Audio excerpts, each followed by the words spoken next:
Welcome back. Date September 10 market open ചെയ്ത് കഴിഞ്ഞ് ഒരു 3 മിനിറ്റ് ആയിട്ടുണ്ട്. ഇന്ന് മാർക്കറ്റ് നോക്കുകയാണെങ്കിൽ ഒരു ഹ്യൂജ് ക്യാപ്പ് അപ്പ് ആയിട്ടാണ് മാർക്കറ്റ് ഓപ്പൺ ചെയ്തിരിക്കുന്നത്.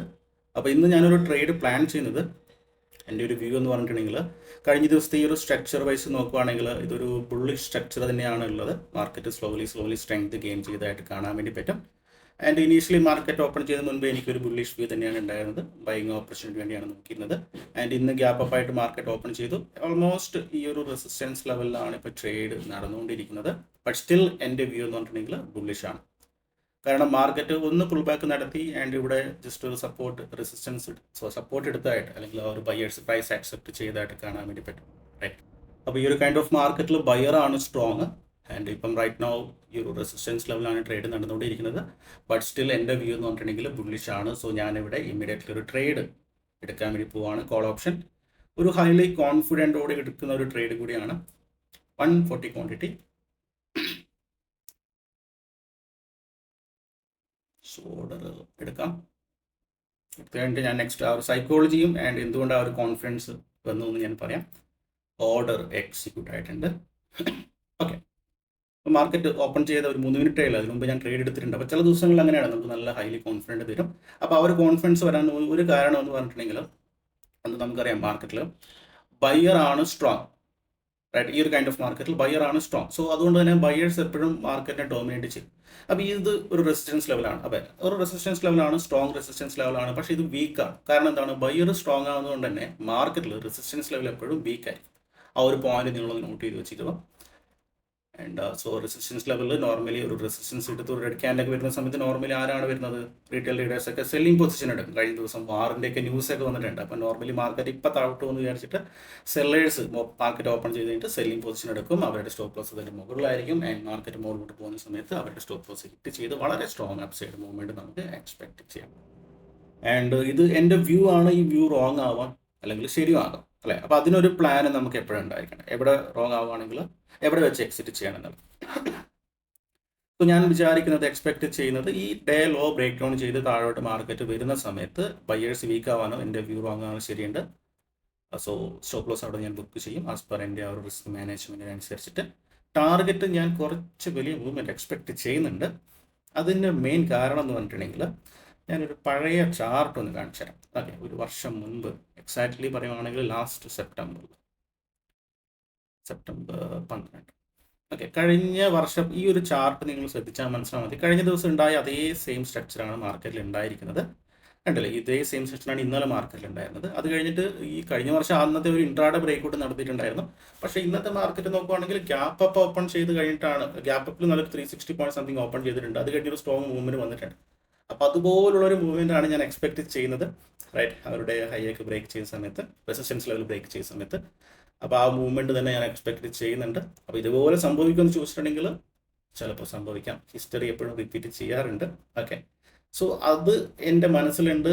റൈറ്റ്. അപ്പോൾ ഈ ചാർട്ടുകളൊക്കെ ഇപ്പോൾ നിങ്ങൾ വിചാരിക്കുന്ന ജസ്റ്റ് ക്യാൻഡിൽ സ്റ്റിക്ക് ഒക്കെ നോക്കിയിട്ട് മാത്രമാണ് ട്രേഡ് എടുക്കുന്നത്. അങ്ങനെയല്ല. ഒരുപാട് ജേർണൽ ചെയ്ത് പഴയ ചാർട്ടുകളൊക്കെ ബാക്ക് ടെസ്റ്റ് ചെയ്തിട്ടാണ് ഓരോ ട്രേഡുകളും കൺസിഡർ ചെയ്യുന്നത്. റൈറ്റ്. ശരി, പ്രോഫിറ്റിലോട്ട് വന്നിട്ടുണ്ട്. സോ ഡേ ഹൈ ഒന്ന് ബ്രേക്ക് ചെയ്യട്ടെ. ദെൻ നെക്സ്റ്റ് മൂവ്മെൻറ്റ് എങ്ങനെയാണ് മൂവ്മെൻറ്റ് നോക്കിയിട്ട് വലിയ മൂവ്മെൻറ്റ് എക്സ്പെക്ട് ചെയ്യുന്നുണ്ട്. അപ്പോൾ അതിനനുസരിച്ചിട്ട് പ്ലാൻ തയ്യാറാക്കാം. സോ അപ്പോൾ എന്തായാലും അപ്ഡേറ്റ് ചെയ്യാം. ഓക്കെ. സോ ട്രേഡ് എടുത്തിട്ട് ഏകദേശം ഈ ഒരു ലെവലിലാണ് ട്രേഡ് എടുത്തിരുന്നത്. ഞാൻ വിചാരിച്ച പോലെ തന്നെ ഡേ ഹൈ ജസ്റ്റ് ബ്രേക്ക്ഔട്ട് നടത്തിയിട്ടുണ്ട്. ഇനി ഒരു അപ്സൈഡ് മൂവ്മെൻറ്റ് എക്സ്പെക്ട് ചെയ്യുന്നു. അതിൻ്റെ റീസൺ ഞാൻ പറഞ്ഞിട്ടുണ്ട്. ആൻഡ് എസ്പെഷ്യലി ഈ ഒരു റെസിസ്റ്റൻസ് ലെവൽ നോക്കിയിട്ട് സെല്ലിംഗ് എൻട്രി എടുത്തിരിക്കുന്ന ആൾക്കാർ ഒരുപാട് പേരുണ്ടാവും രാവിലെ, അല്ലേ? മാർക്കറ്റ് ഇപ്പം താഴോട്ട് പോകുമെന്ന് വിചാരിച്ചിട്ട് സെൽ എൻട്രി എടുത്തിരിക്കുന്ന റീറ്റെയിൽ ട്രേഡേഴ്സ് ഉണ്ടാകാം, പ്രൊഫഷണൽ ട്രേഡേഴ്സ് ഒക്കെ ഉണ്ടാകും. റൈറ്റ്. അതുകൂടാതെ അത് കഴിഞ്ഞിട്ട് വീണ്ടും അതിന് മുകളിൽ വന്ന് വീണ്ടും ഒരു ട്രാപ്പ് വന്നിട്ടുണ്ട്. അപ്പോൾ അവിടെയും സെല്ലിംഗ് പൊസിഷൻ എടുത്തിരിക്കുന്ന ആൾക്കാരുണ്ടാവും. അവർ വിചാരിക്കുന്നത് മാർക്കറ്റ് താഴോട്ട് പോകുന്നതാണ്. അപ്പം അവരുടെയൊക്കെ സ്റ്റോപ്പ് ലോസ് എവിടെയായിരിക്കും? ഇന്നത്തെ ഡേ ഹൈൻ്റെ മുകളിലായിരിക്കും. സോ ബയറാണ് സ്ട്രോങ് ആയതുകൊണ്ട് തന്നെ മാർക്കറ്റ് മുകളിലോട്ട് പോകാനുള്ള പ്രോബബിലിറ്റിയാണ് കൂടുതലുള്ളത്. സോ ആ ഒരു പ്ലാൻ അനുസരിച്ചാണ് ഞാൻ ആ ഒരു ട്രേഡ് എടുത്തിരുന്നതും ആൻഡ് ആ ഒരു കോൺഫിഡൻസിന് പുറകിലുള്ള കാരണവും ഞാൻ നിങ്ങളോട് ഷെയർ ചെയ്തിട്ടുണ്ട്. റൈറ്റ്. ഈവൻ എൻ്റെ സ്റ്റുഡൻറ്റ് ഗ്രൂപ്പിലൊക്കെ ഞാൻ എല്ലാ ദിവസവും അപ്ഡേറ്റ് ചെയ്യാറുണ്ട്. ഞാൻ ഓൾറെഡി പറഞ്ഞിട്ടുണ്ട് സ്റ്റുഡൻസ് ഗ്രൂപ്പിൽ ഞാൻ ബൈ എൻട്രി എടുക്കാൻ പോകുന്നത് എന്നുള്ളതും. ഓക്കെ. സോ ഹൈ ബ്രേക്ക് ചെയ്തു. ഇനി നെക്സ്റ്റ് ഒരു അപ്സൈഡ് മൂവ് കൂടി എക്സ്പെക്ട് ചെയ്യുന്നുണ്ട്. ഞാൻ നേരത്തെ പറഞ്ഞ പോലെ തന്നെ അത് സ്റ്റോപ്പ് ലോസ് ഇതുവരെ അങ്ങ് ഹിറ്റ് ചെയ്തിട്ടില്ല. മാർക്കറ്റ് എന്തായാലും സ്റ്റോപ്പ് ലോസ് ഓൾറെഡി എടുക്കും, അല്ലെ, സെൽ ചെയ്ത ആൾക്കാർ. അത് എടുക്കാതെ മാർക്കറ്റ് എടുക്കാതെ പോയ ചരിത്രമില്ല മാർക്കറ്റിൽ. സ്റ്റോപ്പ് ലോസ് എന്തായാലും എടുത്തിരിക്കും. അപ്പോൾ അതുകൊണ്ടാണ് വെയിറ്റ് ചെയ്തിരിക്കുന്നത്. ഓൾറെഡി എൻ്റെ നിയർലി ടാർഗറ്റ് എത്തിയിട്ടുണ്ട്. നിയർലി 85-90 പോയിന്റ് ഇവിടെ ഉണ്ട്. ആൻഡ് ഞാൻ എക്സ്പെക്ട് ചെയ്യുന്നത് കുറച്ചുകൂടി വെയിറ്റ് ചെയ്യുന്നത് ആ ഒരു റീസൺ കൊണ്ടാണ്. അപ്പോൾ ഇൻ കേസ് അത് സംഭവിച്ചില്ല, മാർക്കറ്റ് ഇവിടെ നിന്ന് റിവേഴ്സിലാണ് വരുന്നതെങ്കിൽ ഞാൻ ഒരു മാക്സിമം ഒരു 60 പോയിന്റിനുള്ളിൽ ഞാൻ എൻ്റെ പ്രോഫിറ്റ് ബുക്ക് ചെയ്യും. എന്തെങ്കിലും വീക്ക്നെസ് സൈൻ ആണ് തരുന്നത്. ഓക്കെ, സോ വെയിറ്റ് ചെയ്യാം. അപ്പോൾ ഈ ഒരു വീഡിയോ ഞാൻ എപ്പോഴും ചെയ്യുന്നത് ജസ്റ്റ് ഒരു എഡ്യൂക്കേഷൻ പർപ്പസിന് വേണ്ടിയാണ്. എങ്ങനെയാണ് ട്രേഡുകൾ മാനേജ് ചെയ്യുന്നത്, എങ്ങനെയാണ് മാർക്കറ്റ് സ്ട്രക്ചർ മനസ്സിലാക്കുന്നത്, എങ്ങനെയാണ് ട്രേഡുകൾ ഹാൻഡിൽ ചെയ്യുന്നത്, ഇമോഷൻസ് ഹാൻഡിൽ ചെയ്യുന്നത്, ഈ കാര്യങ്ങളൊക്കെ ആണ് ഉദ്ദേശിക്കുന്നത്. ഓക്കെ, ബ്രേക്ക്ഔട്ട് നടക്കുന്നുണ്ട്, ഒന്നുകൂടി വെയിറ്റ് ചെയ്യാം. ബ്രേക്ക്ഔട്ട് ഓൾറെഡി കൺഫേം ആണ്, കാരണം ഒരു ക്യാൻഡിലൊക്കെ അതിൻ്റെ മുകളിൽ ക്ലോസ് ചെയ്തിട്ടുണ്ട്. എനിക്ക് വേണ്ട ഒരു സ്പൈക്ക് പ്രീമിയത്തിലാണ്, അതിന് വേണ്ടിയാണ് വെയിറ്റ് ചെയ്യുന്നത്. നെക്സ്റ്റ് 2 days ഞാൻ ചിലപ്പം ട്രേഡിങ് എടുക്കില്ല, കുറച്ച് ഫാമിലി ഫങ്ഷൻസും കാര്യങ്ങളൊക്കെ ഉണ്ട്, അപ്പം കുറച്ച് ബിസി ആയിരിക്കും. നെക്സ്റ്റ് മൺഡേ മാത്രമേ ട്രേഡ് പ്ലാൻ ചെയ്യുള്ളൂ. സോ മാർക്കറ്റിൽ അഗെയിൻ ആ ഒരു ബ്രേക്ക്ഔട്ട് നടത്തി വീണ്ടും മുന്നോട്ട് പോകാനൊക്കെ പരിപാടിയാണ് bank Nifty.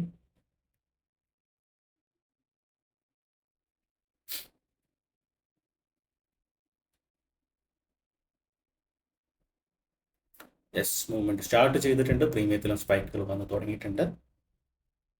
Next 1 more movement. Okay, already ടാർഗറ്റൊക്കെ അച്ചീവ് ചെയ്തിട്ടുണ്ട്. ഞാൻ നേരത്തെ പറഞ്ഞ പോലെ തന്നെ ജസ്റ്റ് വെയിറ്റ് ചെയ്ത് നിൽക്കുന്നത് നെക്സ്റ്റ് ഒരു സ്പൈക്ക് കിട്ടാൻ വേണ്ടിയാണ്.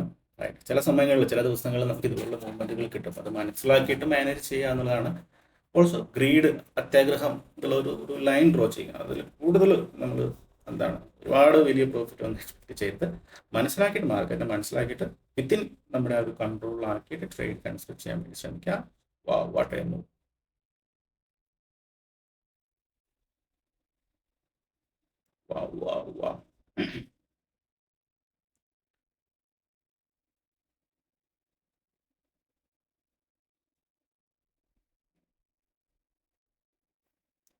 ചെറിയൊരു സ്പൈക്ക് കൂടി കിട്ടുവാണെങ്കിൽ എക്സിറ്റ് 120-140 പോയിന്റ് അടുത്ത് പ്രോഫിറ്റ് ഉണ്ട്. ഞാൻ നേരത്തെ പറഞ്ഞോളൂ, ഈ ഒരു മൂവ്മെന്റ് എന്ന് പറഞ്ഞിട്ടുണ്ടെങ്കിൽ ഓൾറെഡി സെല് ചെയ്തിരിക്കുന്ന ആൾക്കാർ സ്കോർ ഓഫ് ചെയ്യുന്ന മൂവ്മെന്റ് ആണ്. റൈറ്റ്, ഒരു മാർക്കറ്റിൽ ആ ഒരു സ്പൈക്ക് വരുന്നത് അതിനുള്ള റീസൺ ആണ്. റൈറ്റ്, ഈ ഓപ്ഷൻ സെല്ലേഴ്സ് ഒക്കെ ഉണ്ടാവും, ഓൾ ഓപ്ഷൻ റൈറ്റ് ചെയ്തിരിക്കുന്ന ആൾക്കാരൊക്കെ ഉണ്ടാവും. അപ്പോൾ അവരുടെയൊക്കെ ഒരു സ്കോർ ഓഫ് 50% എടുക്കുന്ന സമയത്ത് ഉണ്ടാകുന്ന ഒരു മൂവ്മെന്റ് ആണ് ഇപ്പോൾ നടന്നുകൊണ്ടിരിക്കുന്ന മൂവ്മെന്റ്. അതുകൊണ്ടാണ് ഇങ്ങനെയുള്ള സ്പൈക്കുകൾ പ്രീമിയത്തിൽ വരുന്നത്.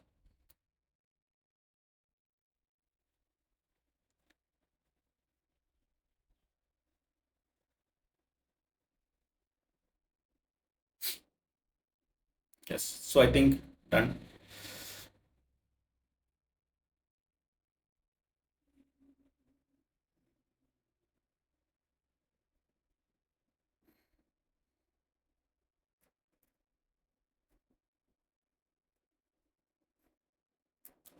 സോ ഞാൻ എൻ്റെ ട്രേഡ് ഇവിടെ എക്സിറ്റ് ചെയ്തിട്ടുണ്ട്. നിയർലി ഒരു 150 പോയിന്റിൻ്റെ അടുത്ത്.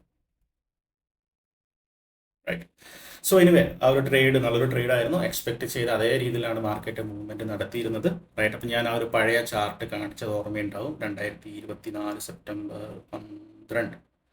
റൈറ്റ്, അപ്പോൾ ഇതൊക്കെ എങ്ങനെ കറക്റ്റായിട്ട് ഓർമ്മ ചെയ്യുന്ന വെച്ചിട്ടുണ്ടെങ്കിൽ ബാക്ക് ടെസ്റ്റ് ചെയ്തുകൊണ്ടിരിക്കുക നമ്മൾ. റൈറ്റ്, അത്രേ എനിക്ക് പറയാനുള്ളൂ. നമ്മൾ ഹാർഡ് വർക്ക് ചെയ്യുക. സോ മാർക്കറ്റ് സെയിം മൂവ്മെൻ്റ് ആണ്, almost similar kind of movement ആണ് തന്നിരിക്കുന്നത്. ലാസ്റ്റ് മൂവ്മെൻറ്റിൽ അതേ മൂവ്മെൻറ്റ് മാർക്കറ്റിൽ തന്നിട്ടുണ്ട്. സോ അത് ആ ഒരു മൂവ്മെൻറ്റ് അല്ലെങ്കിൽ ആ ഒരു സ്ട്രക്ചർ എൻ്റെ മനസ്സിലുള്ളത് കൊണ്ടാണ് ഈ ഒരു ഇത്രയും വലിയ പ്രോഫിറ്റ് വരെ വെയിറ്റ് ചെയ്തിരിക്കാൻ വേണ്ടി ഞാൻ വന്നത്. ഓക്കെ, അപ്പോൾ എന്തായാലും ഇനി വേറെ ട്രേഡ് ഇല്ല. സോ പുതിയൊരു വീഡിയോ ആയിട്ട് നമുക്ക് കാണാം. So bye, thank U.